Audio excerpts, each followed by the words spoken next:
Durante los encuentros vamos a ir pasando algunos de los miembros del colectivo. Uno de ellos es Rubén Gil, que era el que tenía que estar hoy, pero tuvo que viajar a México porque la Universidad, la UNAM, la Universidad Nacional Autónoma de México, le daba el doctorado, el premio honoris causa, hace muchos años que va a ir a dar seminarios y dar cursos. Igual uno de los encuentros lo va a dar Rubén.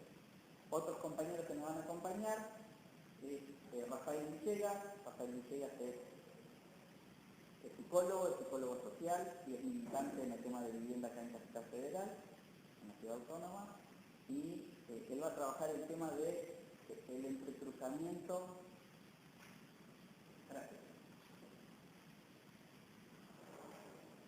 El entrecruzamiento entre Marx, Freud y Jesús, ¿no?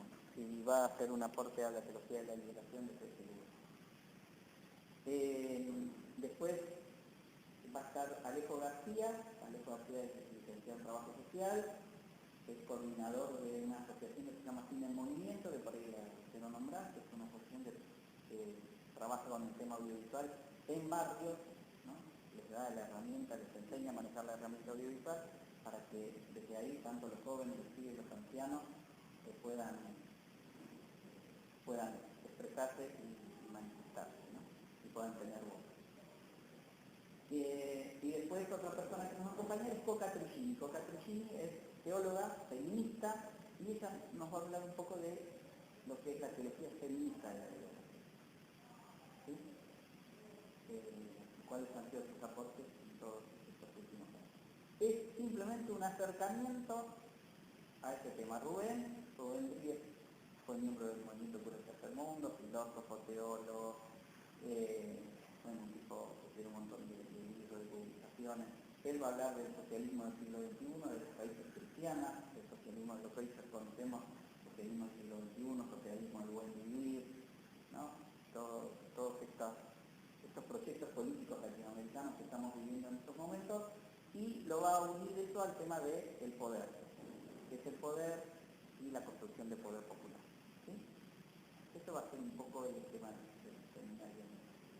Hoy lo que voy a intentar hacer es una sencilla introducción a lo que es la teología de la liberación, ver un poquito los antecedentes históricos y poder pensar con ustedes,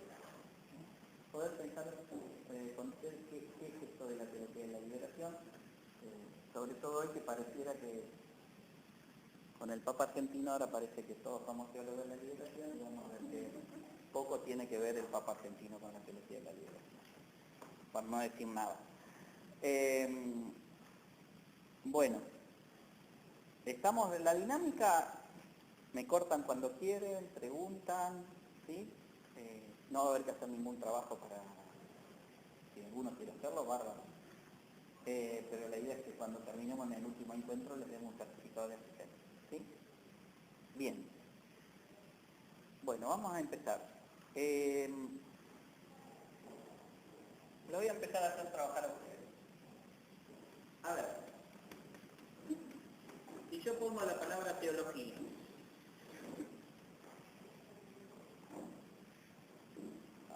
si pongo la palabra teología, ¿qué les sugiere? Ideas, así, palabras. Vamos a poner religión. Así palabras, nada. Ni, no definición. Dios.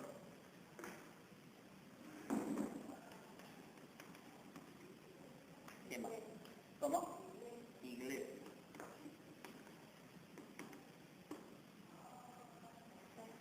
Fe.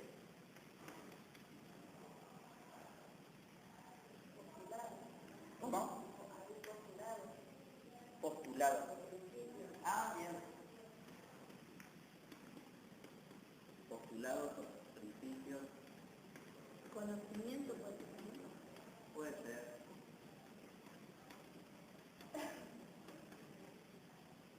¿Qué otra cosa se les ocurre? Dogma.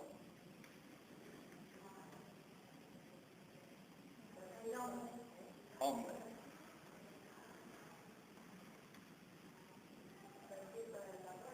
¿Cómo? Práctica.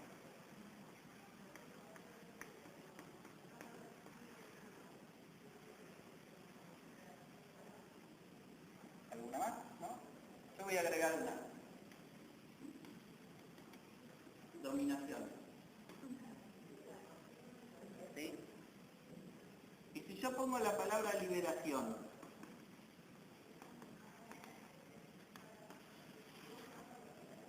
¿qué le sugiere?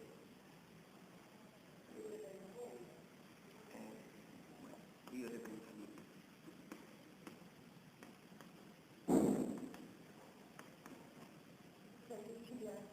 Felicidad.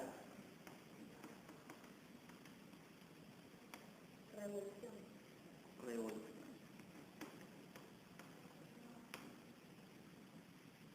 ¿Otra?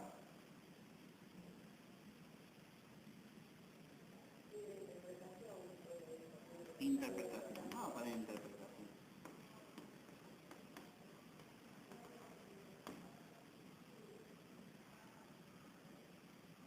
¿Surge alguna otra? Sí, sin dogma, vamos.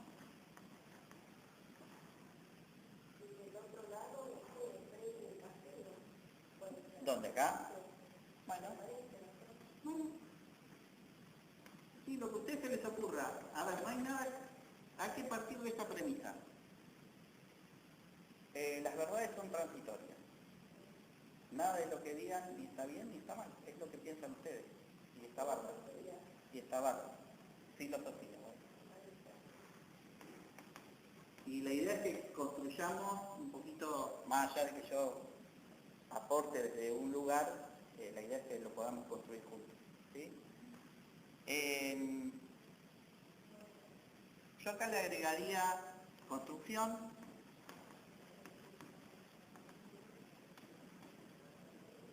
le agregaría pueblo,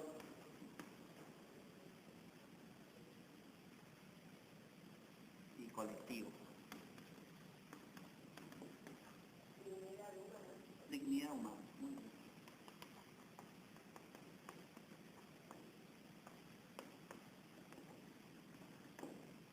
Bueno, todo esto es un poco teología y todo esto es un poco liberación. Si nosotros no podemos saber este término, teología, lo que pusieron en general, está muy relacionado a lo que uno ha aprendido. Ustedes vienen del cristianismo, del catolicismo en general, algunos están todos bautizados, ¿sí? ¿No? ¿Sí? Ahí viene más gente, gracias. Ahora vamos.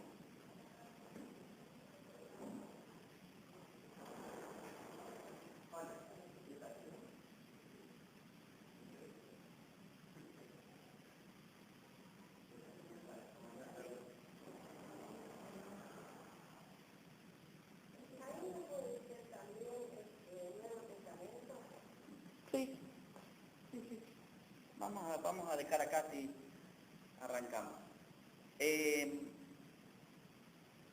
Todo esto puede ser teología y todo esto tiene algo de liberación, ¿no? Tiene que ver con la teología de la liberación. Tenemos que partir de una idea. Si hablamos de una teología de la liberación, es porque existe una teología de la dominación. Que en general es la teología que ha recorrido la historia, sobre todo a partir del siglo IV después de Cristo, con la unión que se dio entre el Imperio Romano, con Constantino, y las comunidades cristianas de ese momento. A partir de ahí se comenzó a elaborar la teología. Antes de eso teníamos un proyecto, que era un proyecto revolucionario, que era el proyecto de Jesús de Nazaret. Lo primero que tenemos que decir es que la teología es un territorio habitado. Como Dios es un territorio habitado. Como la palabra Dios. Y todo depende desde dónde se lo habite lo que va a significar. Y desde dónde se lo construya lo que va a significar. Engels decía, no es lo mismo pensar la realidad desde un palacio que desde lo que hoy llamaríamos una villa. Y es desde el lugar que nos paremos, es desde donde vamos a construir en este caso tanto la teología como vamos a construir la idea de Dios. Y esto es fundamental para entender lo que es la teología de la liberación. Porque la teología de la liberación se construye en un contexto concreto, histórico, social, cultural, en un momento determinado. Se construye como cuerpo teológico, como pensamiento. Pero no responde solamente a una época, porque vamos a ver que la teología de la liberación lo único que hace es responder a un proyecto primigenio, que fue el proyecto tanto de Jesús de Nazaret como de las primeras comunidades cristianas. Que era un proyecto de una sociedad de iguales, lo que hoy llamaríamos el socialismo. Ese fue el proyecto de Jesús.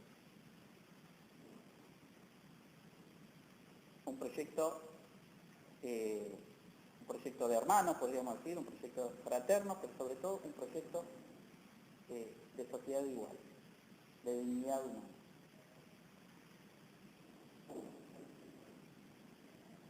Es importante tener en cuenta esto, porque si no, no entendemos qué es la teología de la liberación.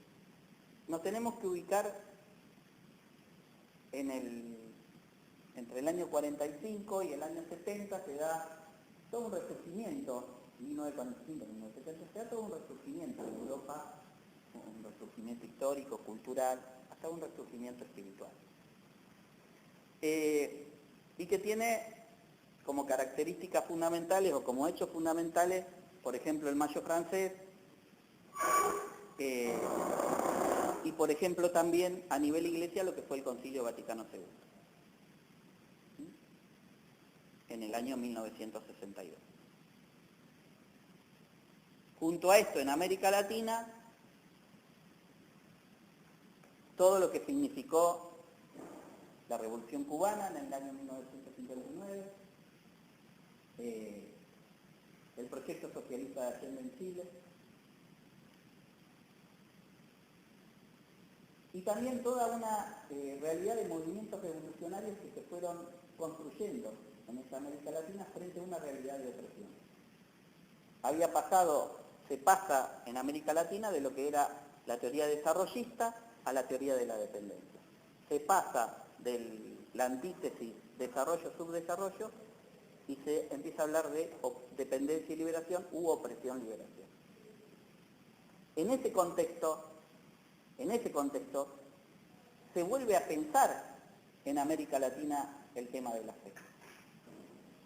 Porque esa fe que venía de Europa, que vino acá intermediada por una filosofía que era la filosofía tomista, la filosofía escolástica, que venía intermediada por otra realidad, que era la realidad europea, era una teología, una fe, una iglesia que no respondía a la realidad latinoamericana. Y es ahí donde se empieza a releer los evangelios, a releer a Jesús, a releer a las primeras comunidades cristianas desde otro paradigma, ¿no? Que es el paradigma latinoamericano. Y ahí comienzan a hacer lo que hoy conocemos como teología de la liberación. Totalmente, sí, exactamente. Es decir, es una centro y periferia, exactamente, pero se sale de eso y se ve que el tema no es el desarrollo o el subdesarrollo, el tema es la liberación o la dependencia. ¿No? Que no era solamente que lo que se vivía en el centro había que reproducirlo en las distintas periferias de América Latina, sino que lo que había era tanto una economía como una política dependiente de los centros de poder. Y lo que había que hacer era liberarse de eso. Y teniendo como centro de poder también el centro de poder religioso, que era el Vaticano y que era la Iglesia. También había que romper con eso, ¿no? Ahí nace profundamente lo que hoy conocemos como teología de la liberación. Y es en esta aparición de un montón de movimientos revolucionarios donde se da el encuentro, que Rafael lo va a explicar mejor que yo, el encuentro amoroso entre el cristianismo y el marxismo, ¿no? Entre los movimientos revolucionarios y lo más revolucionario del cristianismo, y lo más revolucionario del proyecto de Dios.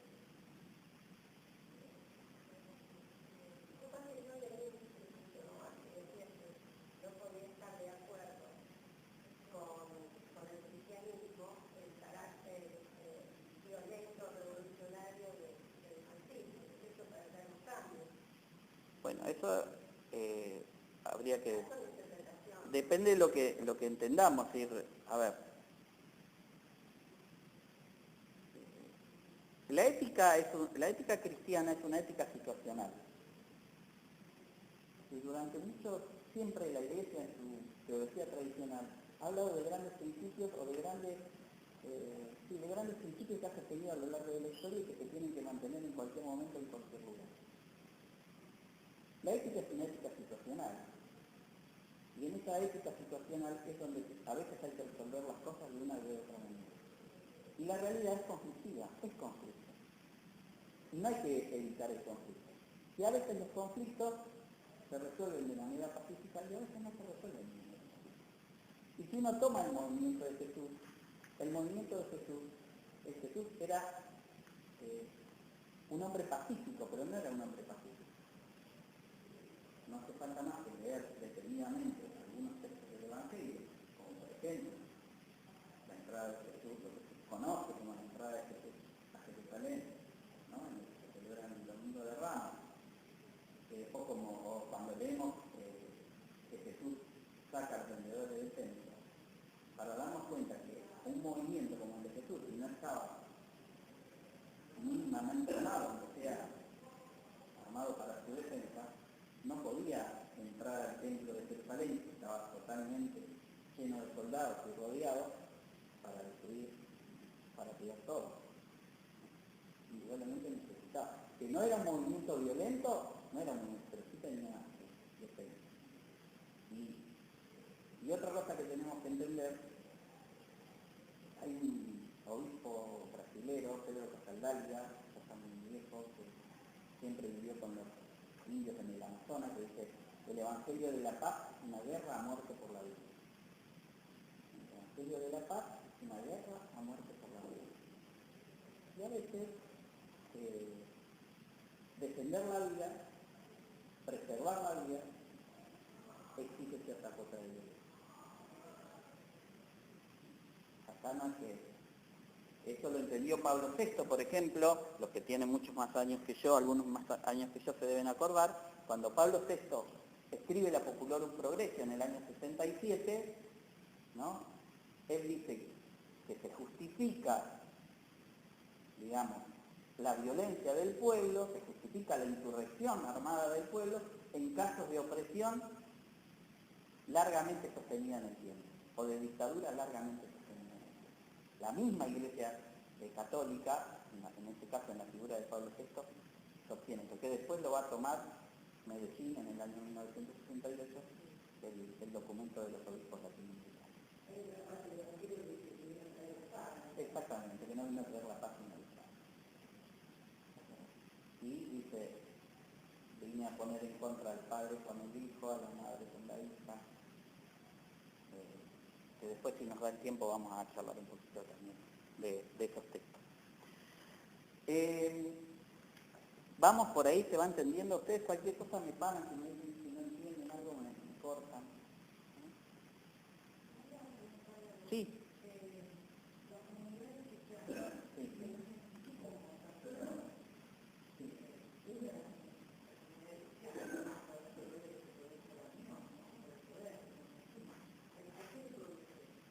No, Constantino, lo que pasa es que las comunidades cristianas en los primeros siglos lo que hacen es construir una contrahegemonía, empiezan a socavar los pilares del imperio, ¿no? Y que empiezan a crear una contrahegemonía, que esto es importante entenderlo, porque la idea de salvación, la idea de hijo de Dios, eran todas ideas imperiales. El hijo de Dios era el emperador. ¿La salvación de dónde venía? La salvación venía del imperio, venía del emperador. Entonces, ¿cuál es la contrahegemonía que comienza a crear el cristianismo? Dice: la salvación no viene de arriba, no viene del poder, viene de abajo, del carpintero de Galilea, ¿no? Del buscador de Galilea, de ahí viene, ¿no? Viene del pobre, no viene del poder, viene del pobre. Utiliza los mismos, esto será el contrahegemonía, ¿no? Utiliza los mismos símbolos y los mismos términos del imperio y los resignifica, después de haber un significado. Si Constantino no libera en ese momento, que eran perseguidos los cristiano. Si Constantino no decreta la libertad de culto en ese momento, el imperio el cristianismo estaba socavando lentamente los cimientos del imperio. Y eso se solidifica, o sea, se patente luego con Teodosio, cuando Teodosio dice que el cristianismo es la religión oficial del Estado. Ahí se termina el proceso. Cuando se une el poder político al poder religioso, por supuesto, Constantino era muy inteligente. No nos vamos a creer eso de que vivió en el cielo, de la cruz, de que se convirtió. Constantino era muy inteligente y era un político muy hábil. Lo que hace él es diluye el cristianismo al hacer eso.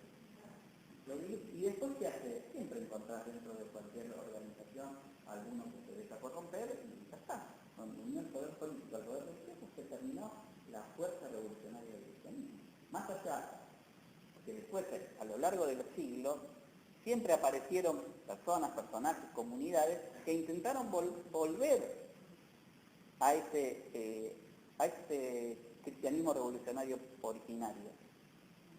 Pero la institución se comió al movimiento.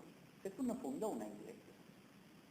No estuvo en la mente de Jesús la posibilidad de una iglesia. Él simplemente armó un movimiento de liberación, que intentaba construir una sociedad más justa, más fraterna, igualitaria. Este era el proyecto de Jesús. Lo que él llamó el reino de Dios. ¿Qué era el reino de Dios? Sí, pero ese texto, porque eso también hay que entenderlo en el contexto. Nosotros para poder, me estoy yendo hoy, para poder acercarnos lo más posible al Jesús histórico, el evangelio más cercano a Jesús es el evangelio de Marcos. El de Marcos. No es por eso. No es por eso. Ustedes tienen que partir de esta idea. Los evangelios no son biografías. Y los fue escrito por una persona. Los evangelios son construcciones que van haciendo las distintas comunidades que quedaron después de la muerte de Jesús, que se fueron armando las distintas comunidades. Y lo que fueron haciendo que fueron rescatando, de acuerdo a la realidad de esa comunidad, fueron rescatando aquello que más le convenía de la comunidad. Es como cuando nosotros ahora, si vamos a hacer podemos llegar a hacer aquí una analogía, si yo hoy tomo una noticia y leo 3 diarios distintos, la misma noticia, de acuerdo a los intereses, de acuerdo a la ideología de cada diario, va a ser presentada de distintos lugares. Por ahí el centro del tema es más o menos el mismo, pero después la manera de expresarlo es distinta. Y los temas no es que se dicen de verdad. Pero individualmente no dicen. Cada uno dice que tiene según su ideología. Bueno, en los evangelios también hay diferencia. En el año 1940, con la aparición de los escritos del Mar Muerto, todos los escritos de Qumran, la lectura crítica que se empieza a hacer de los textos bíblicos, y la lectura crítica que se empieza a hacer de los evangelios, donde cuando se le empiezan a aplicar a los evangelios los mismos criterios que para analizar cualquier libro, y se empieza a atravesar por las ciencias sociales, por la sociología, por la economía política, se empieza a analizar como cualquier cosa. En 1940 se descubren lo que se llamó unos manuscritos del Mar Muerto, los manuscritos de Qumran, donde se encontraron manuscritos originales también, ¿no? También, pero no solamente. Se encontraron textos originales de Isaías, textos originales, y se encontró una cosa que se llamó, con estos estudios que se hicieron, que se llamó el Evangelio Q. Es decir, antes de los evangelios que nosotros conocemos, Marcos, Mateo, Lucas y Juan, mejor dicho, de los evangelios que la iglesia dice que son canónicos, porque no son apócrifos. Apócrifo es no verdadero. No son canónicos, ¿sí? Mal llamado apócrifo. Todos son evangelios. La iglesia eligió algunos, los que también más le convenía a lo que... porque la iglesia fue funcional al imperio, esto también lo tenemos que ver. Y al tipo de teología que construyó. La teología construida que nosotros conocemos, Jesús el Hijo de Dios, todo eso es una teología construida para favorecer al emperador, ¿no? Se descubrió un montón de relatos de palabras de Jesús, ¿no? Que estaban desordenadas. Y a eso se le llamó Evangelio Q. Q porque viene de la palabra Quelle en alemán, porque lo descubrieron los alemanes, que significa fuente.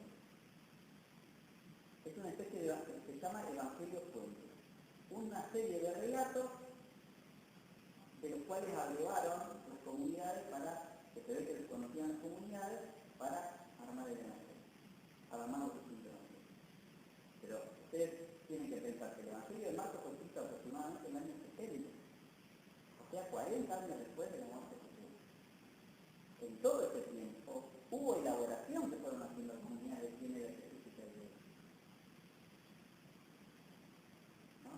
En donde también hubo tradición oral, en donde hay cosas que están puestas en boca de Jesús y no las dijo Jesús, sino que eran cosas que la comunidad necesitaba que le servía a la comunidad. El Evangelio Mateo era un evangelio que fue escrito en la comunidad de Roma, era la comunidad de Marcos, la comunidad de Roma, era una comunidad perseguida. Una comunidad perseguida por el imperio, una comunidad clandestina. Y de ahí sale esta cercanía, o podemos decir el Jesús más humano, más cercano, más sencillo, más simple, el Evangelio más simple de todos. El Evangelio de Mateo, está lo de tú eres Pedro, ¿no? El tema de la iglesia. Es un evangelio escrito en la comunidad judía, en donde había que hacerle ver a los judíos, putas que había en la sinagoga, en las primeras comunidades, de que el Mesías era Jesús, que fue una tarea, era el Mesías que esperaban. Entonces, de una u otra manera había que justificar eso. El Evangelio de Juan se escrito en el año siguiente. El Evangelio de Mateo se escrito en el 80, 90. El Evangelio de Juan se escrito en el año siguiente. Ya tiene una elaboración. No hay un montón de cosas que es imposible que la tengan. Que hay un encuentro entre el cristianismo y las comunidades helénicas con los griegos. Entonces empieza a haber toda una utilización del lenguaje helénico, del lenguaje filosófico griego. Es imposible. ¿No es verdad? ¿Quiere decir que no es verdad? No. No podemos hablar de una verdad histórica, pero sí podemos hablar de que en el trasfondo hay una verdad. Este es el gran tema con todos los textos bíblicos. Cuando queremos enchufarle o decir que digan verdades científicas a textos que no buscan. Y en el tema de Jesús también. Son construcciones comunitarias. Construcciones comunitarias. Uno toma la biografía de San Martín. Uno lee la de Mitre, es una cosa, lee toda la de ahora de nuestra propia religión, como que es otra figura totalmente distinta, por no decir opuesta.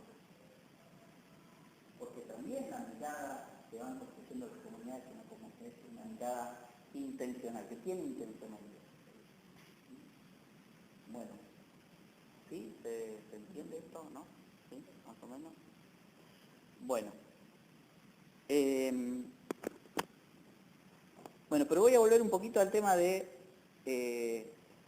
la teología de la liberación más profundamente. Bueno, entonces decíamos que en esa época, en esos años entre el 45 y el 70, y en toda esa época de ese fervor de América Latina, se da el nacimiento de lo que conocemos como teología de la liberación. Otro personaje que fue muy importante en esto fue Camilo Torres. Camilo Torres, sacerdote colombiano, también era sociólogo, que se da cuenta que el problema en Colombia era un problema de opresión y que no alcanzaba con la política tradicional, que era necesaria la revolución. Entonces Camilo decide entrar en la Iglesia de Liberación Nacional Mundial. Y dice, yo no deja el ministerio porque se enlista en las tropas, pero dice para volver, porque primero tengo que celebrar la liberación de mi pueblo, está muy poco. supuesto en el primer combate del segundo, ¿no? La figura de Camilo Torres se convierte en una figura tan fuerte como la del Che en esa época para los jóvenes. Camilo Torres decía, el deber de todo cristiano es ser revolucionario. El deber de todo revolucionario es hacer la revolución. Esa es una frase que marcó los 60, los 70 y que todavía nos sigue marcando, ¿no? El deber de todo cristiano es ser revolucionario, el deber de todo revolucionario es hacer la revolución.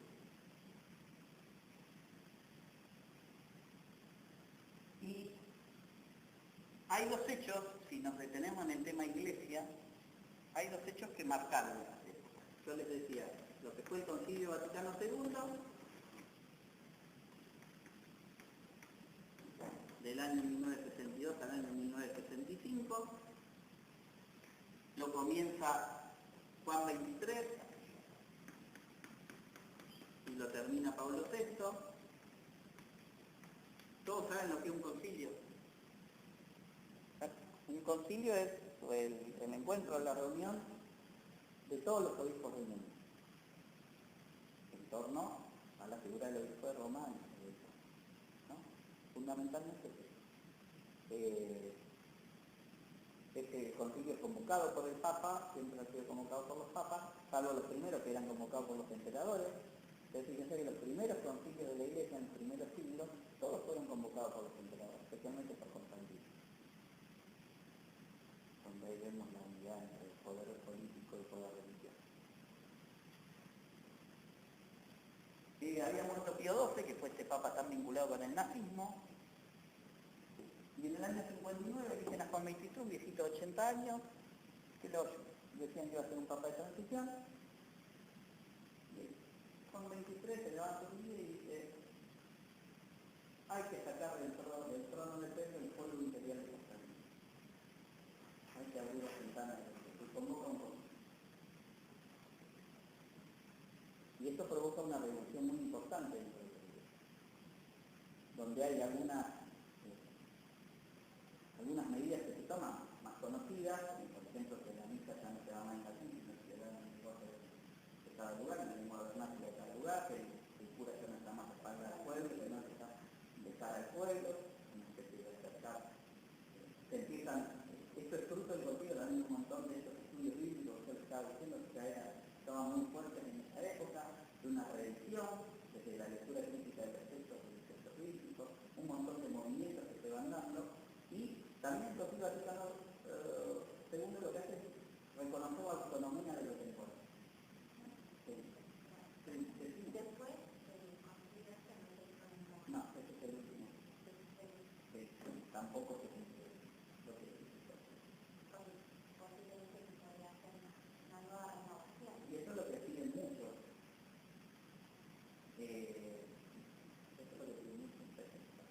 Hay que ver también si una cosa que se hizo en el año 62 todavía no se puso en vigencia, podría haber puesto en vigencia del cura de la misa contra el pueblo solamente, pero lo profundo del Concilio Vaticano II era una renovación de estructura de la iglesia, pasar de una iglesia verticalista a pasar de una iglesia más comunitaria, y todavía no se cumplió eso, ni se cumplió la otra. Por ahí para revisarla, para ver si se cumpliría. Pero el gran tema acá no es el tema del concilio o no concilio, el gran tema acá es qué tipo de poder ejerce la iglesia y qué tipo de modelo tiene la iglesia. Porque es decir, que ahora dicen que el Vaticano va a poner en discusión el tema del celibato. En esta estructura que tenemos de la iglesia es bárbaro, ¿no? Porque no tiene sentido. El celibato se pone como norma en el siglo X, y se pone como norma por problemas económicos. Las razones económicas, puramente económicas, que fue el tema de las herencias. ¿No? Los curas tenían, digamos, hijos de no solamente una mujer, sino de unas cuantas, y después cuando se moría aparecían hijos por todos lados con una herencia, y la que tenía que poner la plata era la iglesia.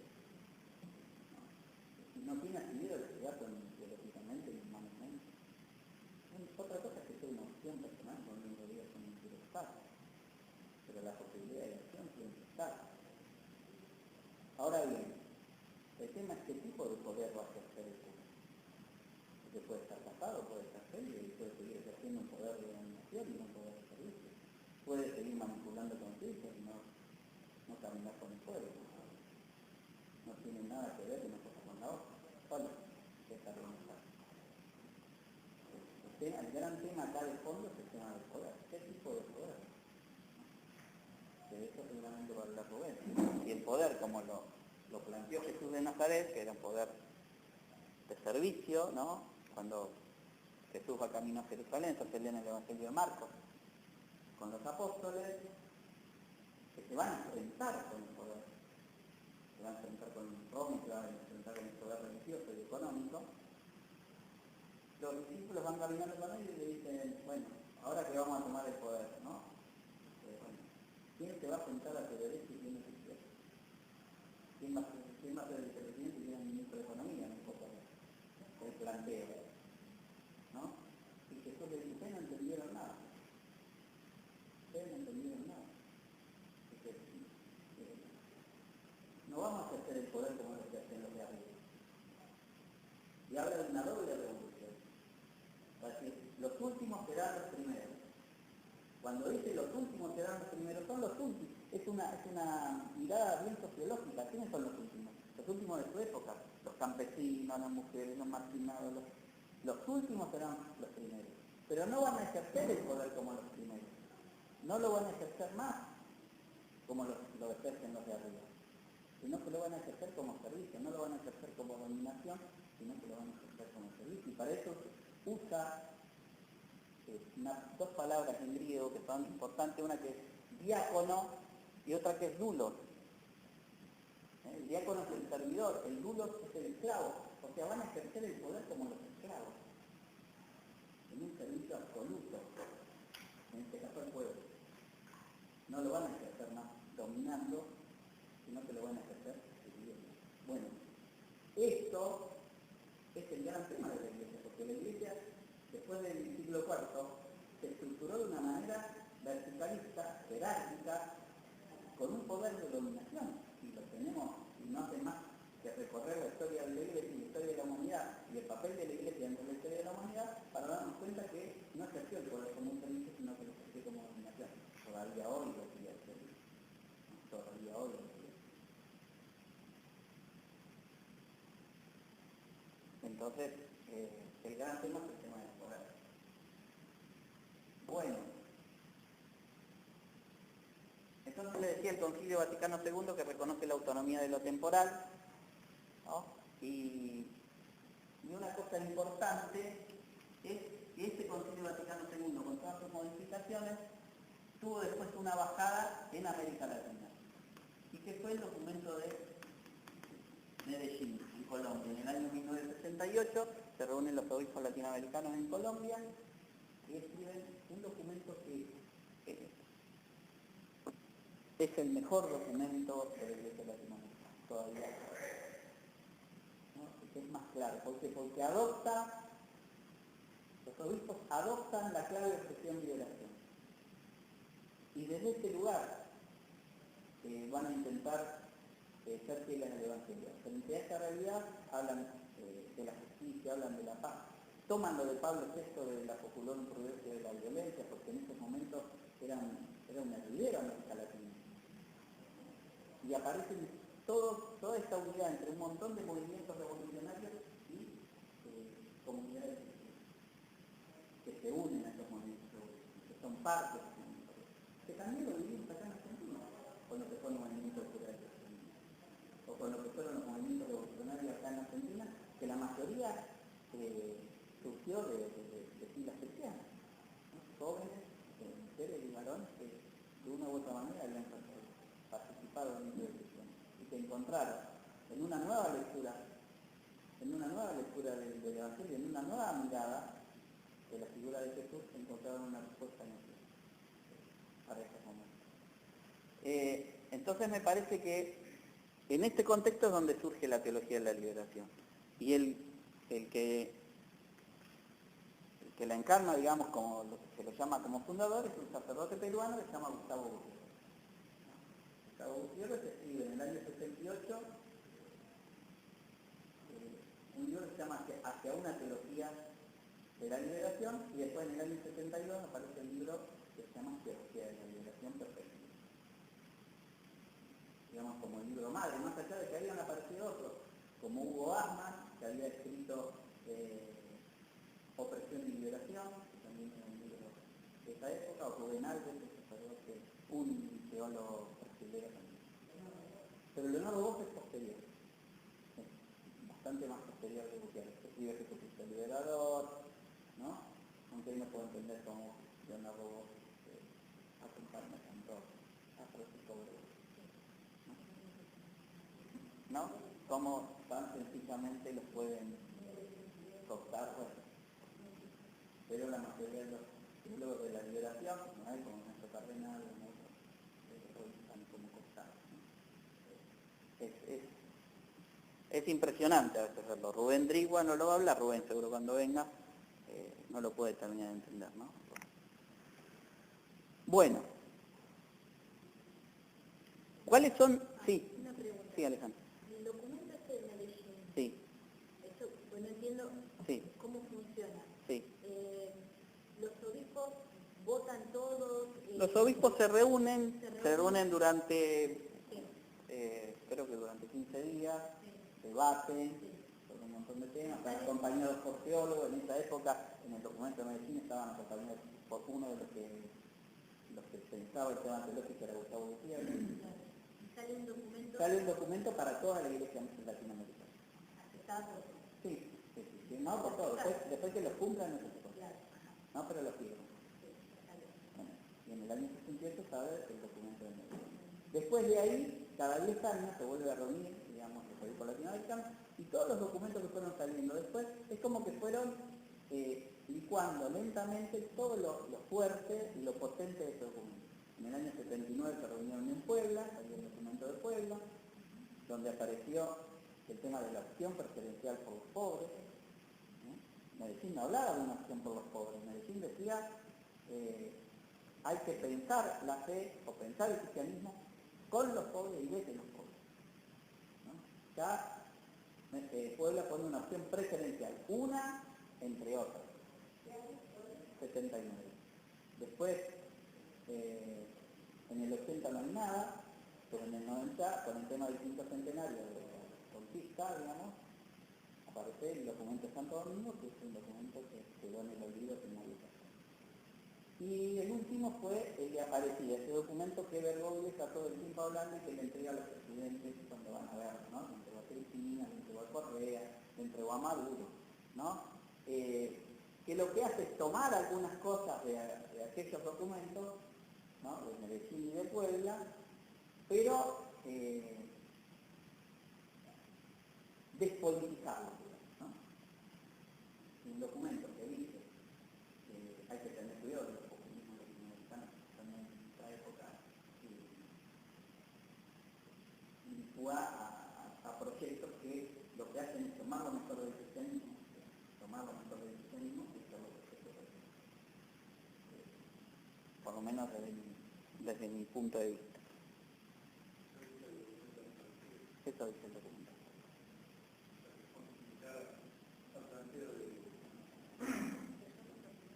Aparecida porque es el lugar de Cristo en Brasil.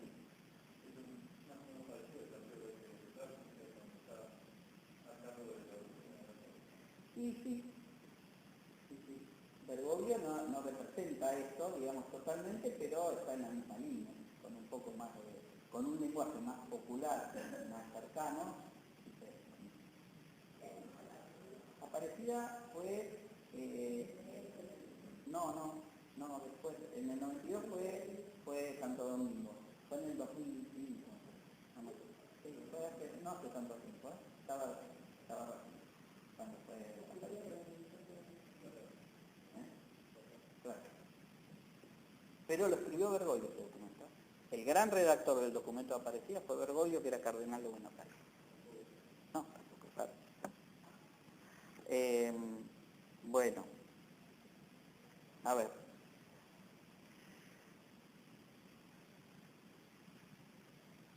Características fundamentales de por qué la teología de la liberación es distinta a la teología tradicional.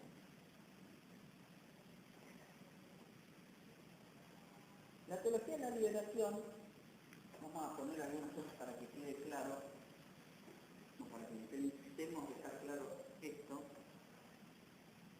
La teología tradicional parte, se la llama teología de arriba, que parte de la idea, parte de Dios, ¿no? Y está atravesada por la filosofía.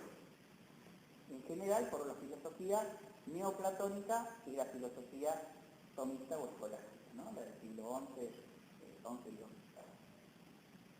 XI. Es una teología llamada de arriba, una teología que podemos decir de verdades abstractas, ¿no? Absolutas,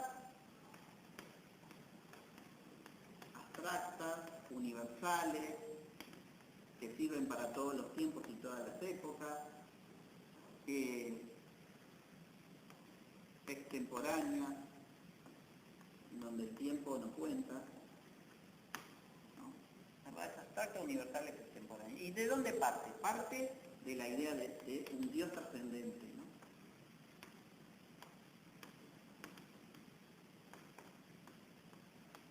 ¿No? Toda esta idea de que Dios es omnipotente, omnipresente, todo, ¿no? Todo lo puede, todo lo ve, todo lo sabe, todo lo, ¿no? Esta idea de un Dios que está más allá de la vida y que en definitiva el ser humano lo único que es, en definitiva, es un títere de su voluntad. Porque lo único que hay que hacer es cumplir la voluntad de Dios. En donde lo que pasa en la historia está afuera de la historia. Entonces, nosotros para ser felices tenemos que cumplir una voluntad estipulada de la semana. Y todo manejado por dos grandes conceptos, que son la culpa y el pecado. Por supuesto. Por supuesto. Por supuesto. Para esta teología, cuanto más sufrimos, más buenos somos. Pero es esta idea de una teología sacrificial. Entonces, donde la cruz, ¿no? A la cruz se le quita su valor histórico. Porque, ¿qué es la cruz? La cruz es el lugar donde matan a un tipo que se enfrentó con los poderes de Jesús, históricamente. Si uno toma, era el lugar donde asesinaban en imperio a los subversivos. Bueno, Jesús lo llevaban en la cruz porque es subversivo al poder político, al poder religioso y al poder económico. ¿Qué es ese lugar?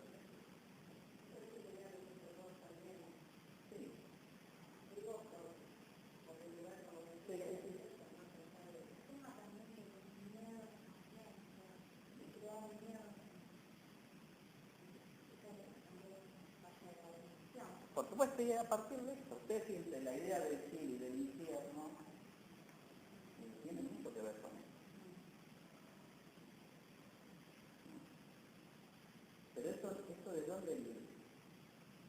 Esto viene de cuando se encuentra el cristianismo con la filosofía griega y sobre todo la filosofía neoplatónica, aparece este dualismo entre alma y cuerpo.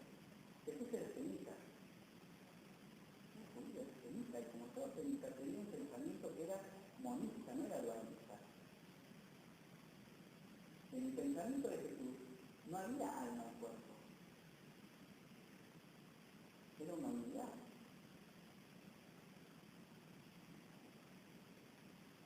En donde el cuerpo no era lo malo y el alma lo bueno. Y que tengo que castigar mi cuerpo para liberar mi alma. Eso viene del platonismo y del neoplatonismo. Sí, fundamentalmente de la griega. No hay mucha relación entre el evangelio, digamos, entre la teología católica y lo oriental. No, recién ahora se está dando, empieza a conjugar un poquito esas dos cosas, pero es un poquito más contemporáneo, ¿no? Pero en esa época era juntar el tema de el tema de los cristianos con los griegos. Pero hay una relectura de los griegos. Totalmente, porque No es el tema del placer, ni para nada, pero está releído desde un neoplatonismo, el platonismo bajo, ¿no? En donde el tema del alma como cárcel, del cuerpo como cárcel del alma, ¿no? Todo lo que es corporal es malo. Y, sin embargo, si ustedes analizan o leen los evangelios, el modelo de Jesús, el movimiento de Jesús, era un movimiento profundamente cristiano. Jesús no fue asceta. Jesús no fue como Juan el Bautista que ayunaba, que vivía en el desierto, no. El movimiento de Jesús fue un movimiento profundamente fiestero, como dice Rubén, ¿no? ¿Qué es lo primero que hace Jesús cuando empieza como trabajo? Se lleva a una boda, a Caná. Pero lo lleva a una boda, a una fiesta. Y cuando le preguntan por qué sus discípulos no hacen eso, están novios, que el movimiento está dentro. Ya se va a despertar, ya va a venir la mala y por ahí vamos a tener que ayunar. Pero no porque querramos, sino porque no nos va a quedar de eso. El movimiento es un movimiento profundamente fiestero, ¿no? Y por eso fue criticado en su época.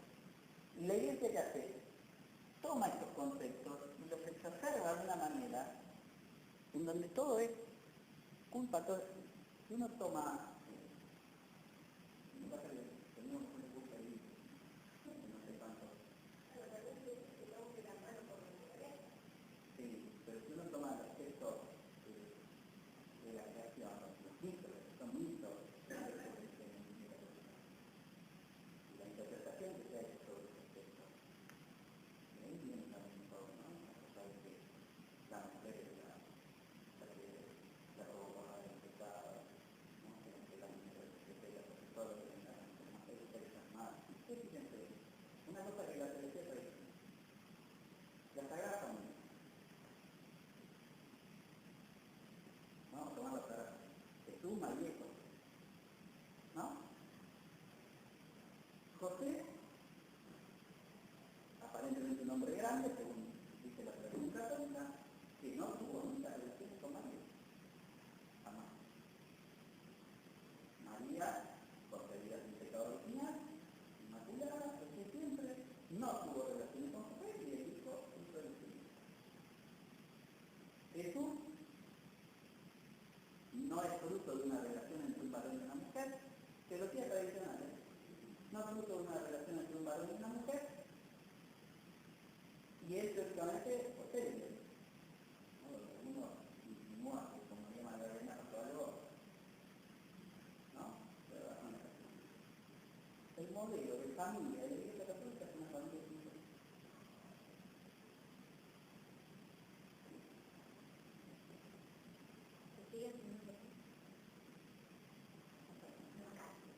No creo.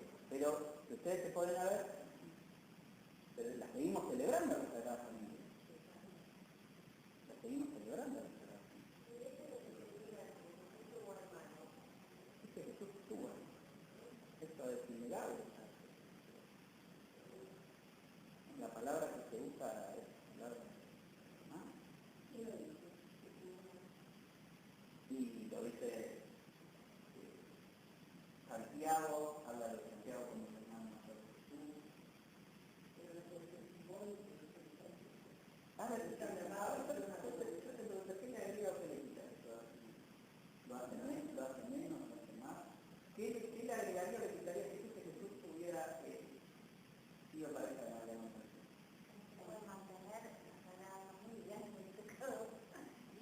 Lo que pasa es que hay una doctrina que es la doctrina del pecado original.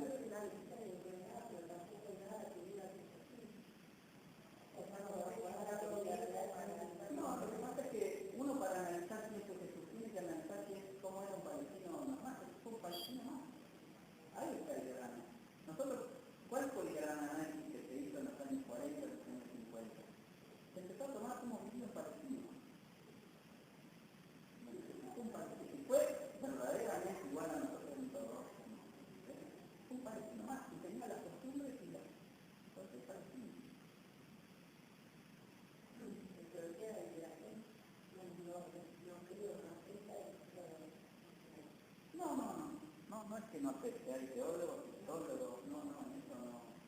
Ahora lo que hay que ver es qué es ese teología. ¿Por qué nosotros tenemos que ser herederos de algo que teóricamente se cometió no sabemos cuándo? ¿Por qué todos tenemos que ser herederos? ¿Por qué tenemos que venir con esa marca? Lo que es una realidad es que somos contradictorios. El ser humano es contradictorio por naturaleza. Somos contradictorios. A veces hacemos las cosas bien, a veces hacemos las cosas mal, a veces no hacemos el bien que queremos y no hacemos esto que decía San Pablo, no por el bien que quiero, sino más que no quiero. Se marca la contradicción interna. Pero hubo una interpretación del mito, que a veces lo entendemos esto. El relato de que es un mito, no es un relato histórico. No es un relato histórico. Uno toma el relato del Génesis, no de la creación y del pecado, ¿no? Toma los relatos de los caldeos, de los asirios, de los babilonios, son exactamente iguales. Exactamente. ¿Por qué? Porque eran intentos de explicación a través de lo que no podían entender, intentaban explicarlo de una manera física. Lo que no quiere que no tenga verdad, sí tiene verdad, pero no se puede tomar como una verdad histórica. No lo mismo que hablar en el mar. No puede ser una resistencia.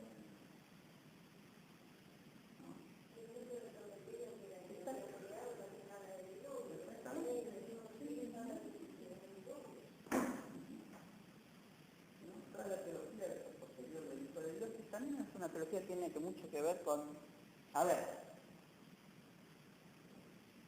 después, aparte de eso, digamos, después de hacer un análisis sociológico y racional.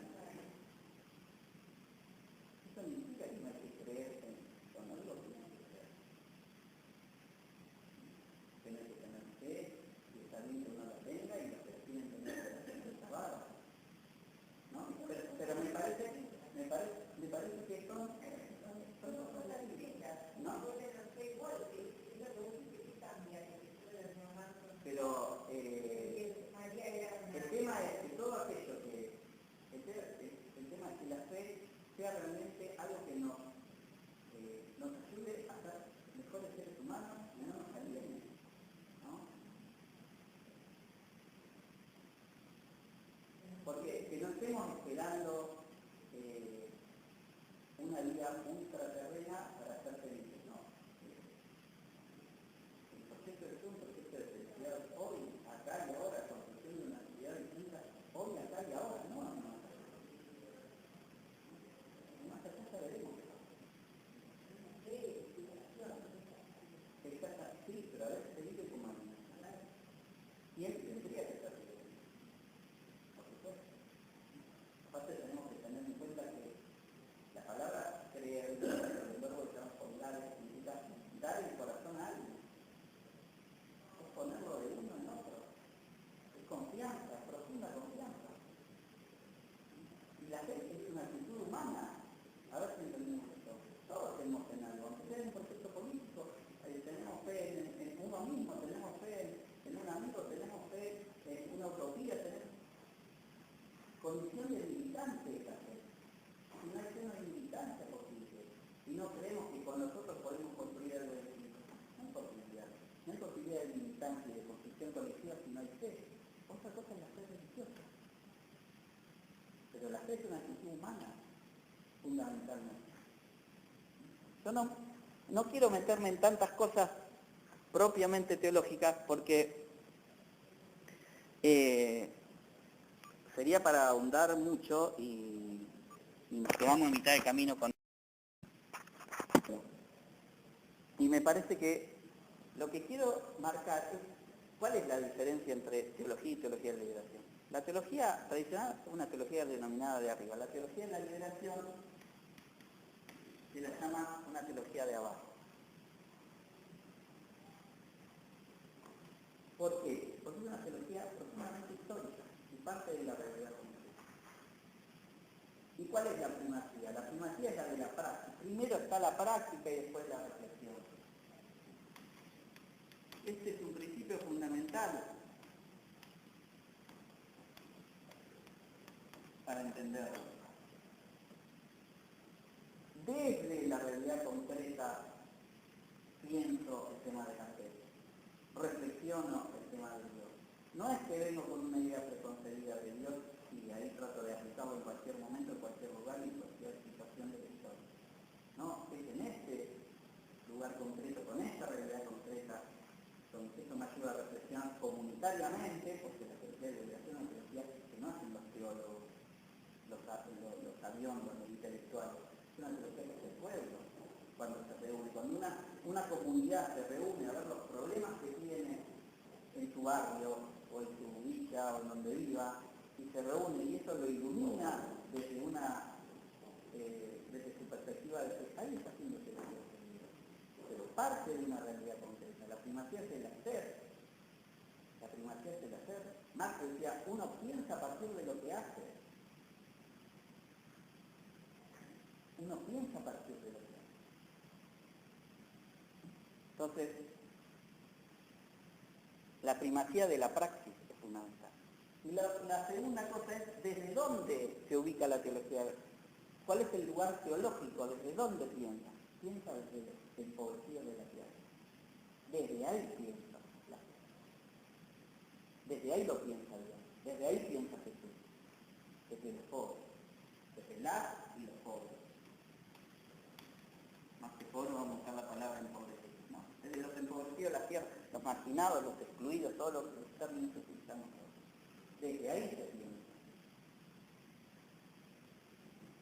Por eso la teología de la liberación va a ser una teología para América Latina. Es la única teología posible para América Latina. Porque todavía América Latina, más allá de todo lo que hemos avanzado en estos últimos años con todos los procesos políticos que se han dado, seguimos viviendo en un continente de marginación, de exclusión y de opresión. Y desde esa clave tenemos que pensar. Desde ahí lo piensa la teología. También hay una teología de la liberación africana, hay una teología de la liberación hindú, hay distintas teologías de la liberación, ¿no? Como también hay una teología capitalista, hay una teología estadounidense de la teología de liberación, que lo único que hace es criticar el capitalismo. Hay muchas teologías de la liberación. Pero ¿desde dónde? Desde la y los pobres. Desde ahí construimos, desde ahí pensamos. Y es una teología colectiva.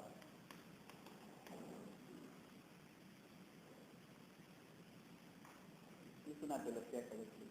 Y es una teología que tiene una profunda espiritualidad. Y cuando hablo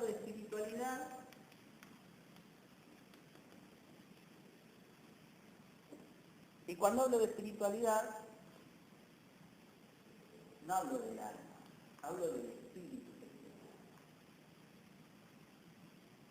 que tiene un espíritu de lucha, de resistencia, de construcción. ¿Qué es la espiritualidad? La espiritualidad son los motivos que nos hacen amanecer cada día o los motivos para nuestra lucha cotidiana, para nuestra construcción cotidiana. Esa es la espiritualidad. Lo que le da fundamento a nuestra lucha cotidiana, ¿no? Hoy todos los movimientos sociales hablan de espiritualidad. Por eso nosotros como colectivo, esto lo dije en el teatro, nosotros como colectivo, para nosotros, ¿qué es la iglesia? La palabra iglesia significa, viene del griego eclesia, significa asamblea. Para nuestro colectivo, la eclesia, la asamblea, son todos aquellos lugares donde se trabaja, se construye una sociedad más justa. Crean en Dios o no crean en Dios. Tengan fe religiosa o no la tengan, donde hay espacios donde se construya una sociedad más justa y se luche por la dignidad del ser humano, para nosotros hay diferencia. Sí. Nosotros, el colectivo de teología de la liberación Cristiana Seria, que somos los que organizamos, entre los cuales el pastor Rubén Briz, Antonio Cuchané, Rafael Michea, que está en Sevilla, Alejo García, que va a estar también. No sé si lo vamos a poder traer, ojalá. No, está en Pompeya, está en silla de ruedas, está en la enfermería de Pompeya, está cumplido 85. Pero por ahí lo podemos traer, para que cuente que es posible. Bueno, para nosotros es asamblea.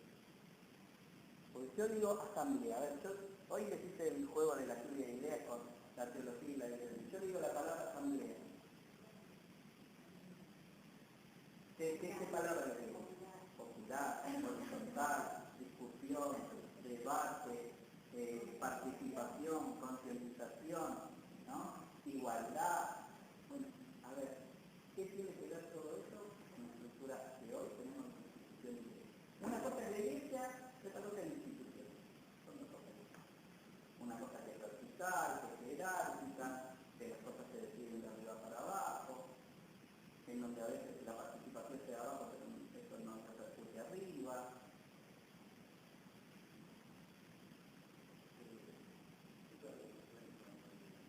¿Cómo?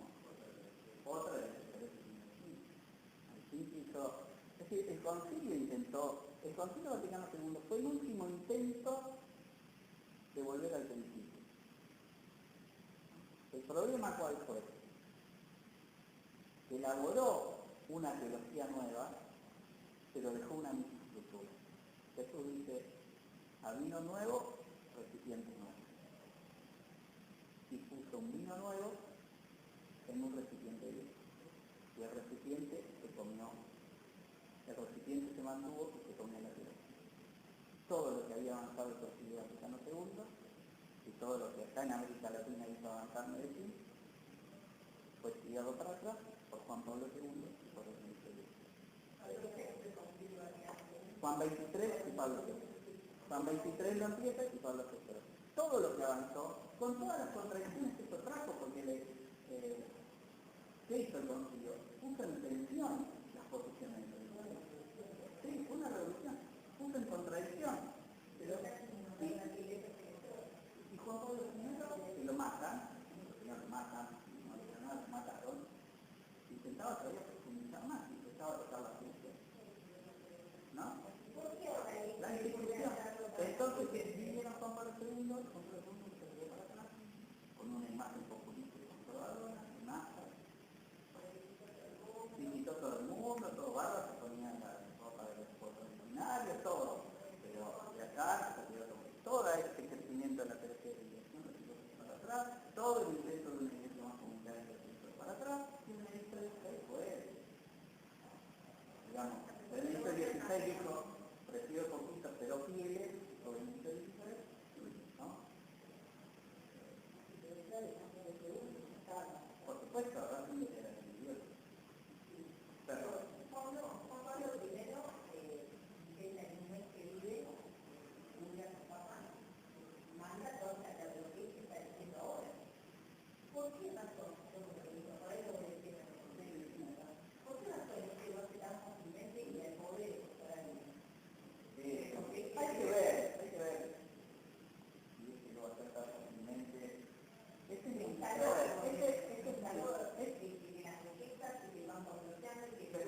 chicos, tengo que terminar, esto se tiene que terminar de venir abajo.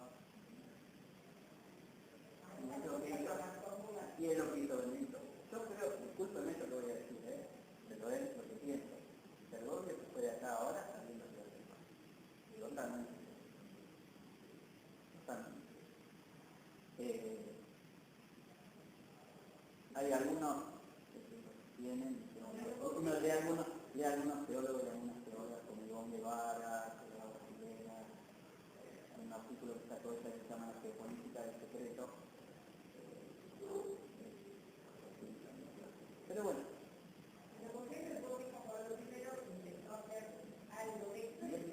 Y él fue más, porque él dijo, Juan Pablo I dijo, la iglesia tiene que ser la iglesia de los pobres, lo mismo que dijo Juan XXVI.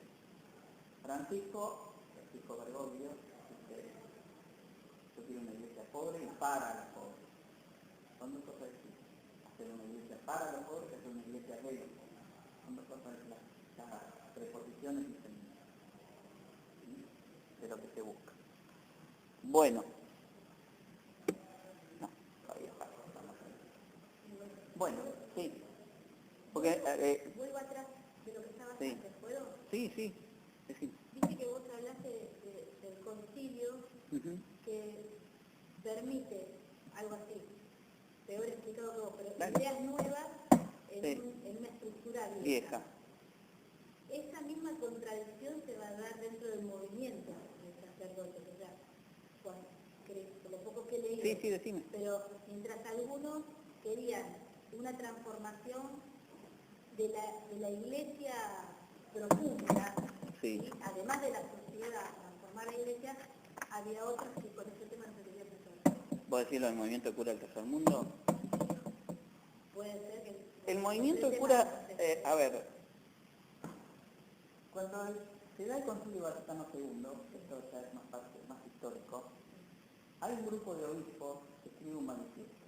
Los 18 obispos del tercer mundo escriben un manifiesto. Encabezado por un gran obispo brasilero que fue el de Cámara, ¿no? El de Cámara que decía cuando, se lo llamaban el obispo Rossi, que decía, cuando hablo de los pobres me dicen santos, cuando digo las causas que provocan la pobreza me dicen comunistas, ¿no? El de Cámara, bueno, y un grupo de obispos, donde no había ningún obispo argentino, escriben ese manifiesto. En ese manifiesto,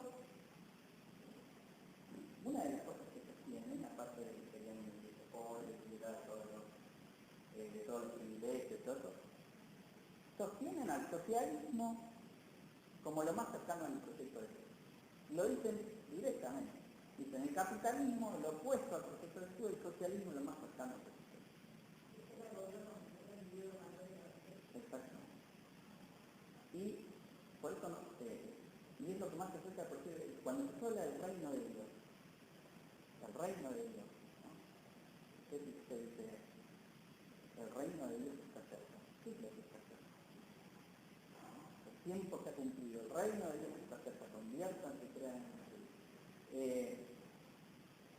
Si uno hace un análisis, Rubén Lee, hay un libro que yo lo voy a traer ya la semana que viene, voy a traer un montón de fotocopias y esas cosas para que ustedes saquen después, y uno de los que les voy a traer para fotocopiar es el libro de Rubén, El movimiento antiimperial de Jesús y los conflictos. Y él hace todo un análisis sobre el Evangelio de Marcos, y él acaba teniendo el reino. Bueno, pero no me quiero ir. Después de este manifiesto, que estaba escrito en francés, acá lo traducen dos sacerdotes, Ramondetti y no me acuerdo, no me equivoco, es Concati, dos sacerdotes de acá lo traducen y lo envían, ¿no? A todas las iglesias que les pasan. A este manifiesto adhieren un montón de sacerdotes, al punto que llegaron a adherir cerca de 400, no me acuerdo ahora el número, 400 y pico de sacerdotes, ¿no? Casi el 10%, y algunos obispos, y el 10% de los sacerdotes de Atenas. Era mucho. Y ahí comienza, a través de Concati y Ramondetti, empiezan el tema de los contactos epistolares con estos curas, y se empieza a armar lo que se conoció como el movimiento de sacerdotes para el sacerdote. Se empiezan a reunir. se reúnen una vez al año. Esto, no quiero equivocarme, pero esto fue en el año 67. Espero no me equivoco. Se empiezan a reunir en Córdoba, en San Antonio de Redondo, en una casa que había ahí. Bueno, y ahí empiezan a pensar no solamente el tema de iglesia, sino el tema político, ¿no? Esos fueron la cosa de que para ser plenamente cristiano había que estar involucrado en el tema político, ¿no? Debe tener presencia. Uno lo conoce más a Mujica, por ahí el que más siempre sobresalió, porque también fue el más mediático, es Mujica. Pero dentro del movimiento sacerdotal del tercer mundo había dos líneas muy pequeñas. Una línea bien socialista y una línea bien comunista, ¿no? Que fue uno de los motivos de la ruptura. Uno de los motivos fue de que se quiebra el movimiento por el tercer mundo es el tema del socialismo. Era Perón sí, pero no. Teníamos Mujica que decía la encarnación del Evangelio hoy en Argentina es el peronismo, lo decía así con estas palabras, hoy Jesús es Perón, una cosa así, hoy, ¿no? Y tenía otra línea mucho más socialista en donde decía que había que asumir lo mejor del peronismo en Argentina, pero que no veían a Perón como conductor, como este movimiento creció, hizo un montón de actividades, un montón de actividades simbólicas también, como por ejemplo en una de las navidades pararse frente a la Casa Rosada, sacar un manifiesto, ¿no? Con pobres no hay Navidad, con metas vacías no hay Navidad, sacaban documentos muy fuertes. Por supuesto se los acusó de marxistas, de todo. Y ellos empezaron, Montoneros nace de la mano de Mujica, eso no se puede. Nosotros, una de las integrantes de nuestro colectivo es Graciela Galeo, ¿no? Y Graciela les cuenta cuando ellos fueron a Tartagal, ¿no? Fueron al norte de Santa Fe, estuvieron como es en la misión que hicieron ahí, se encontraron con toda la realidad de los facheros y se dieron cuenta que no podían ir solamente a dar la catequesis, sino que organizaron a los facheros, armaron una cooperativa, después. Y eso después se fue transformando en un movimiento revolucionario, ¿no? Que ellos creyeron que a través de la violencia armada era la única manera de poder hacer la revolución. En el medio de que ellos estaban ahí en Santa Fe fue la muerte de Camilo Torres, todo eso marcó, y con un Mujica que era un partido que interpelaba, ¿no? Interpelaba y que concientizaba a un compromiso concreto, ¿no?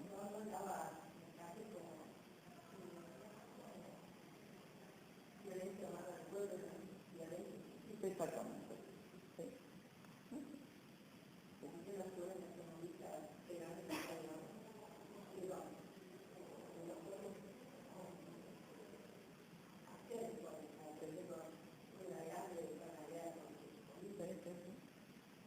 Bueno, fue un movimiento que marcó, fue uno de los grandes movimientos, ¿no? Porque en esa época también apareció el movimiento de los sacerdotes ONI en Perú, apareció el grupo Golconda en Colombia de sacerdotes, apareció Cristianos para el Socialismo en Chile, digamos, el movimiento Cura del Tercer Mundo fue uno más dentro de un montón que asumieron ese manifiesto grupo del Tercer Mundo, que asumieron esa nueva manera de releer el Evangelio y de releer la figura de Jesús, y le hicieron presente, ¿no? Porque Cristo tenía un montón de problemas, al final se divide, como estaba en el ¿no? Pero hubo un tema hacia afuera, que era el tema socialismo peronismo, y el otro tema era insuficiente, era el tema sexual. No, porque el tema se provocó la fractura entre un sector del tercer mundo, porque había un montón que estaba a favor de Celibato, otro grupo que estaba en contra de Celibato, sacerdote y obispo como Jerónimo Podestá, que ya había dejado y que estaba en pareja y que quería ser parte del movimiento y no lo dejaba, en todo eso porque fue una gran discusión y grandes discusiones, y después vino el golpe y arrasó con todo, ¿no? Fue el 24 de marzo. Pero digamos, la expresión cabal en en Argentina en la teología de la liberación en esa época fue el movimiento de Jesús, ¿no? Que también tenía sus limitaciones, era un movimiento que solo era de Jesús, ¿no? No había religiosos y religiosos, más allá de que los religiosos y las religiosas hicieron su camino por otro lado, no tenía laicos, no era un movimiento que integraba a todos, sino que era un movimiento de curas, con todo lo que eso significa, ¿no? Eso también, digamos, en un proyecto de iglesia, del reino de Dios de concepción igualitaria, no era, ¿no? Marcaba todo eso, pero era la época y que hay que ubicarlo en los años 60, eso lo podemos decir hoy, esto está, pero en esa época era así, ¿no? Y realmente el legado que dejaron los curas de este mundo sigue siendo muy fuerte, ¿no? Pero bueno, tampoco son los curas del cielo de hoy. Los curas del cielo de hoy no son los curas del cielo de hoy, son los curas del mundo, era bien político. Los curas del cielo no son tan políticos.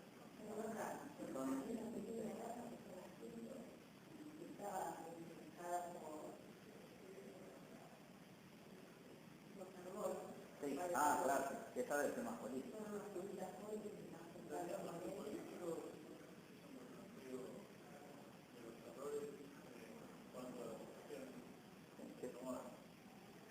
Y está Carbone, yo lo vi a Carbone en el velorio de Pichi, la última vez que lo vi.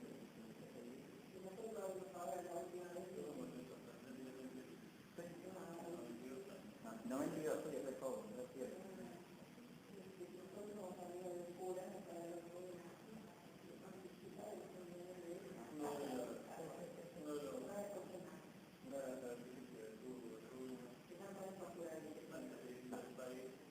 No hay padre Pepe.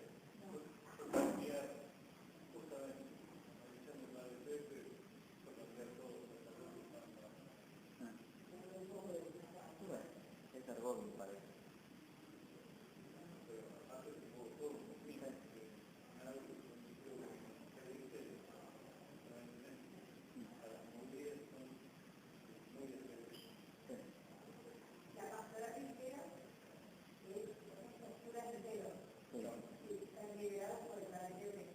No sé si están liderados por el padre. Es el más, para el Pepe hoy es el más mediático.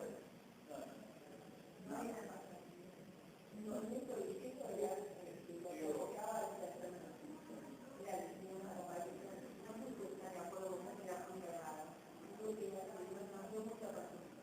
Sí, desde otro lugar que hoy, preferiría, yo fui cura.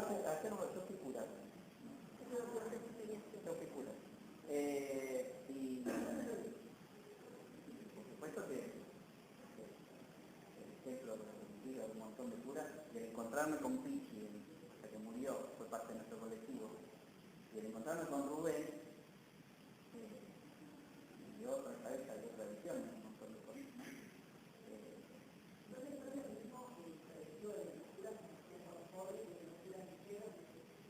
No, son otra cosa. El cura de Portugal son los que está Eduardo de la Serna, digamos. Es otro colectivo también de cura. No. Sí, sí.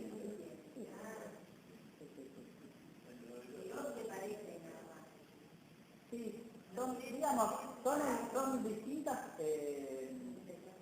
manifestaciones de un mismo camino, ¿no? Que son, sí,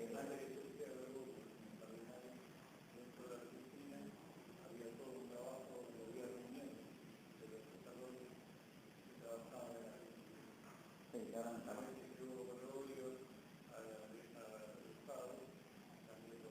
Sí, bueno. Es que... Bueno, pero es lo que va a hacer el gordo, digamos, y lo que va a hacer ahora como Francisco también.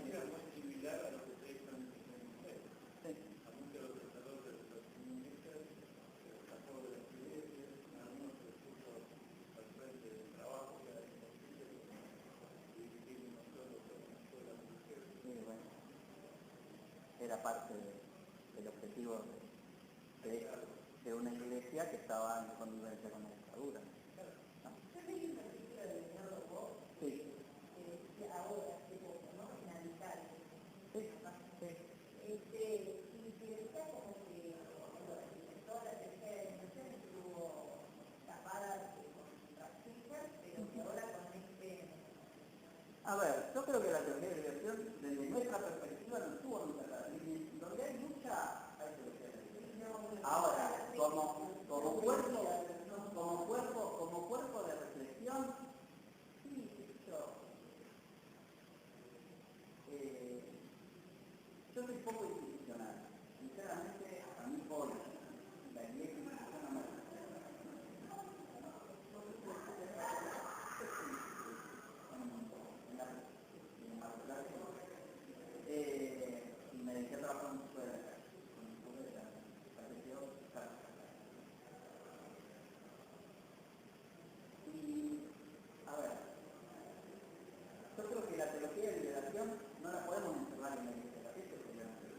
para mí, Dios está en el pueblo, no me animaría a afirmarlo rotundamente. Pero es, y por eso dentro del colectivo soy uno de los más radicales en algunas posturas. Bueno, lo presento porque son los que pienso, ¿no?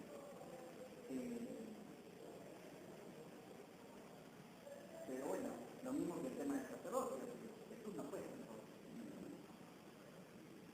Jesús fue un buscador, fue un laico, y no fue sacerdote, ni ordenó ningún sacerdote.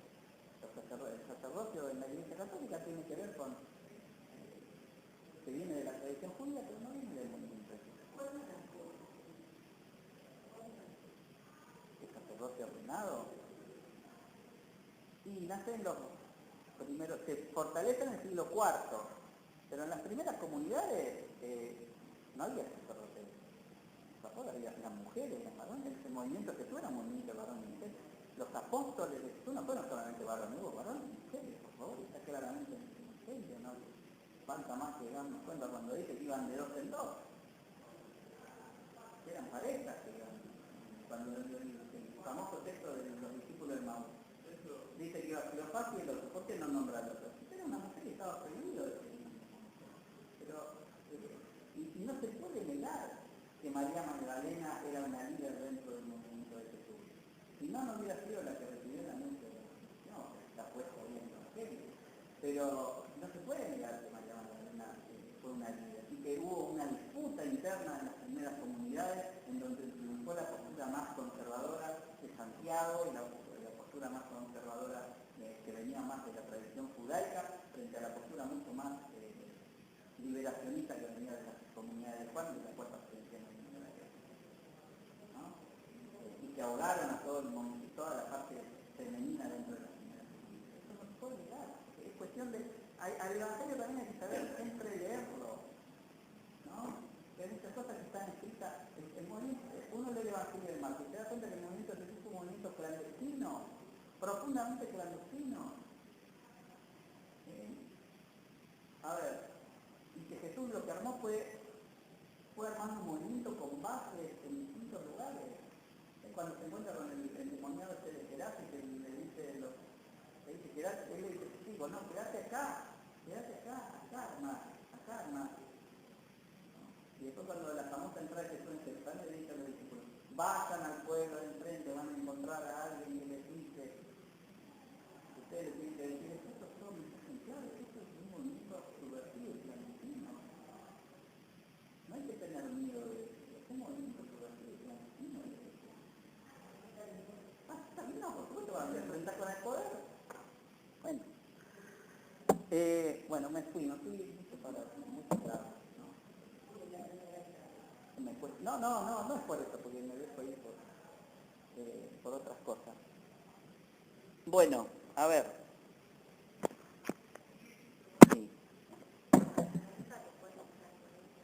Sí. ¿Cómo? Sí. Porque en ese momento, en la época de los 60 y los 70, aparecía a nivel político, a nivel económico, aparecieron estas categorías: el primer mundo, el mundo desarrollado, el tercer mundo y el cuarto mundo, que ya se hablaba en ese momento. El tercer mundo era América Latina y África, que eran los países que hoy llamaríamos emergentes, pero que en ese momento eran los países dependientes, ¿no? Y a eso se llamó tercer mundo. Y eran, ¿por qué? Porque eran curas que pertenecían a este continente del tercer mundo dependiente y que requerían ser fieles a esta realidad, ¿no? Por eso, curas del tercer mundo. A ver si me olvido alguna cosita. No sé, por ahí no sé si te sirvió tanto a vos, al historiador. Sí, no, obvio que sí. Al que estudia historia.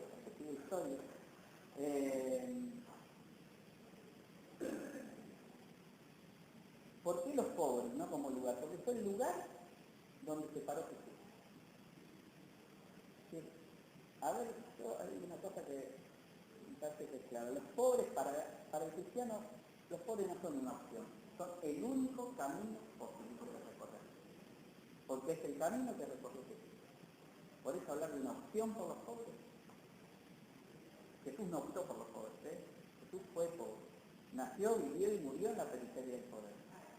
Y construyó su movimiento en la Galilea, en el lugar más pobre, ¿no? Y desde ahí construyó un proyecto político, un proyecto económico.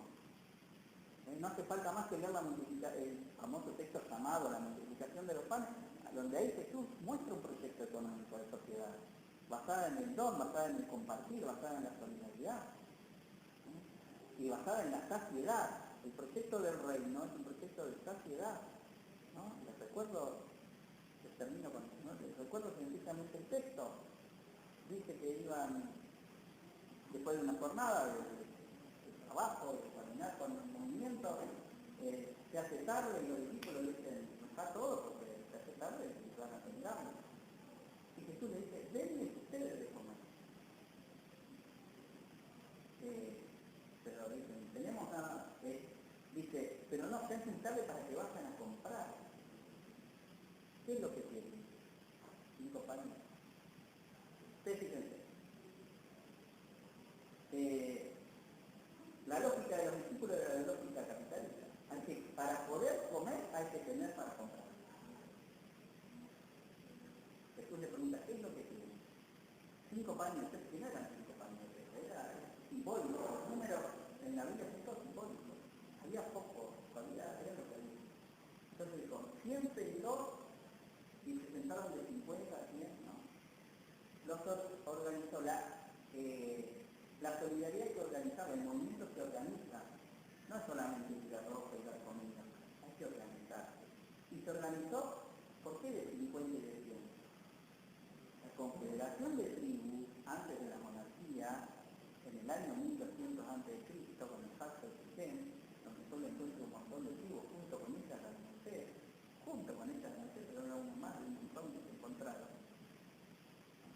Las milicias campesinas se organizaban.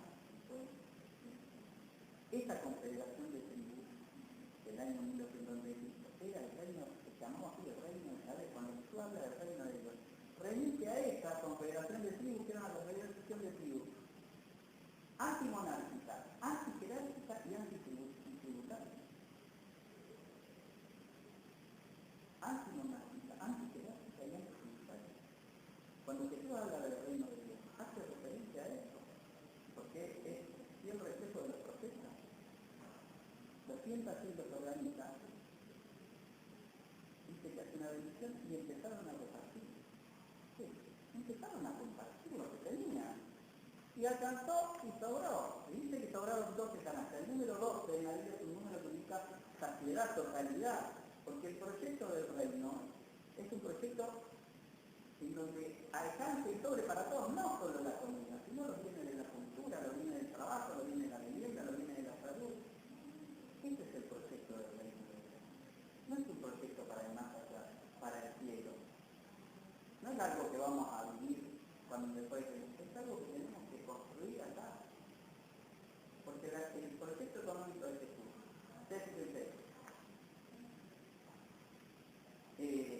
cuando la primera definición de economía que se da es la ciencia de los bienes escasos.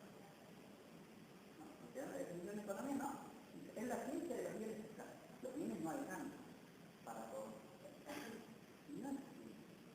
Los bienes alcanzan y sobran para todos, los que están mal repartidos. Alguno decía en una época, vivimos en un país, en los 90, vivimos en un país de pan mal repartido, no de pan mal repartido. Bueno, la propuesta es que el proyecto de Jesús, del reino de Dios expresado en este texto, es un proyecto en donde lo que se busca es la saciedad, que alcance y que sobre para todos. Todos los bienes. En donde no hay que tener para comprar, donde la lógica no es la de la acumulación capitalista, sino que la lógica es la del compartir y de la solidaridad. Esa es la lógica. Lógica que después asumieron no por nada, el mismo Marx, el mismo Gramsci, en muchos de sus textos, cuando hablan del modelo, de los modelos comunitarios, del modelo de sociedad, ponen como ejemplo las primeras comunidades. Tanto Marx como Gramsci, cuando ven a Rafael, se va a hablar de este encuentro entre Marx, Jesús, que va a decir todo. Rafael, ¿no? Un encuentro amoroso en sus tradiciones, donde va a mostrar que tanto Marx era profundamente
Santiago, de Gran Buenos Aires, vamos a ver un poquito para eso.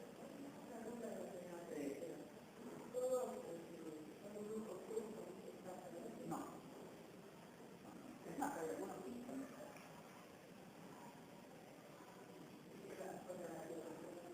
Sí, porque la apoyan como una herramienta para transformar la realidad.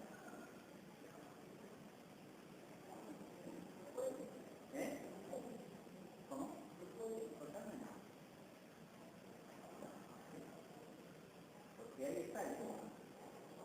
El tema es que creer que decir teología es hablar de Cristo cristiano. Cuando hablamos del hombre, hablamos de Dios. Cuanto más lindo vive el hombre, más presente está esto que llamamos civilidad, se llama liberación, se llama revolución. Yo siempre digo, cuando yo bautizaba, no le hacía la pregunta, yo siempre decía, ¿qué es lo que ustedes quieren que sea este mundo? ¿Qué características que sea beneficia, que sea alegre, que sea solidario, que tenga esperanza, que sea buena persona, que sea todo esto, todo lo que nos hace mejores personas, lo que nos hace cada vez más dignos, mejores personas.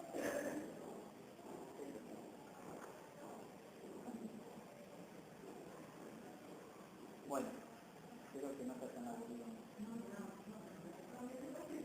Sí, Antonio, todos. Dos cositas y por ahí les puede servir. Nosotros tenemos, porque ya son menos 10. Nosotros tenemos un sitio, una página, nuestro colectivo tiene una página www.ctlpichi.com.ar. Esta es la página del colectivo, ahí van a encontrar audios de muchos otros seminarios que hicimos, audios de Rubén Luis, temas, textos de cosas escritas por nosotros, escritas por otros que nosotros tomamos y ponemos ahí, bueno, de documentos que hemos sacado nosotros, o escritos que hemos sacado nosotros, u otros. Y después, en el Facebook, los que tengan Facebook ponen Colectivo de Teología de la Liberación y entran en el Facebook nuestro, donde también hay un montón de audios. ¿Cómo? Empezás a poner Colectivo de Teología y te va a aparecer de la Liberación. Nosotros comenzamos en el año, como colectivo en el año 2002, con los seminarios nosotros empezamos en el año 2006, acá en esta universidad empezamos con el primer seminario de liberación, pero en ese momento era un amigo mío y yo que empezamos a buscar algunos compañeros. Ese fue el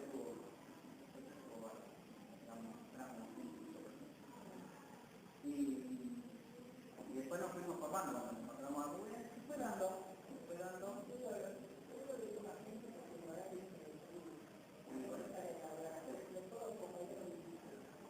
Y lo que pasa es que nosotros venimos de hacer uno en la UBA. En filosofía de la UBA, que lo hicimos de 7 a 9, y ahí sí, hubo más de 50 personas.